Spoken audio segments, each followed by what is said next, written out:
नमस्कार, मैं डॉक्टर संपदा बालाजी अणवेकर।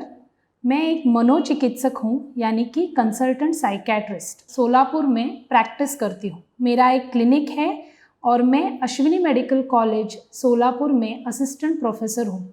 महिलाओं में डिप्रेशन यानी नैराश्य की बीमारी के बारे में अभी हम कुछ चर्चा करेंगे।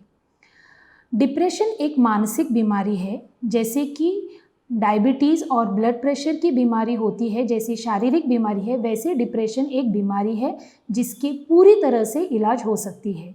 महिलाओं में इसका ज़्यादातर रिस्क होता है, महिलाओं में डिप्रेशन होने के चांसेस ज़्यादा है।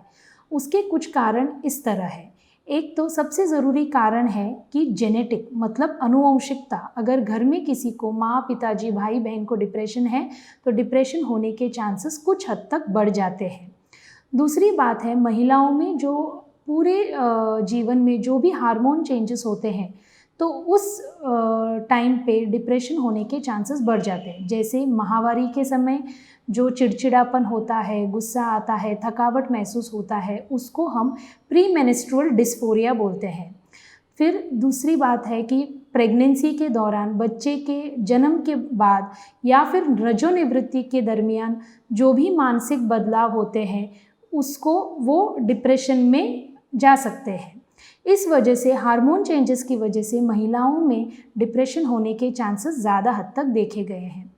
अगर घर में कुछ परेशानी हो, घर में झगड़े होते हो, शादीशुदा जीवन में कलह है, बच्चों की परेशानी है, तो इस वजह से भी कंटिन्यूअस स्ट्रेस की वजह से भी डिप्रेशन की बीमारी की शुरुआत हो सकती है। फिर स्वभाव दोष। बहुत बार कुछ महिलाएं हर चीज़ के लिए, बहुत सारी चीज़ों के लिए निर्भर होती हैं, तो इस स्वभाव के महिलाओं को डिप्रेशन की बीमारी हो सकती है। कुछ महिलाओं में बहुत ज़्यादा परफेक्ट होने की चाह रहती है, हर चीज़ उनको 100% परफेक्ट होने की ज़रूरत होती है। ऐसे स्वभाव वाले लोगों से भी डिप्रेशन ज़्यादातर देखा गया है। और इतर ऐसे भी स्वभाव दोष है जिनमें डिप्रेशन की बीमारी की शुरुआत हो सकती है। सबसे आखिरी में ये बताना चाहूँगी, आजकल नशीली पदार्थों का सेवन भी बढ़ गया है, जिस वजह से भी डिप्रेशन की बीमारी के रिस्क बढ़ गए हैं।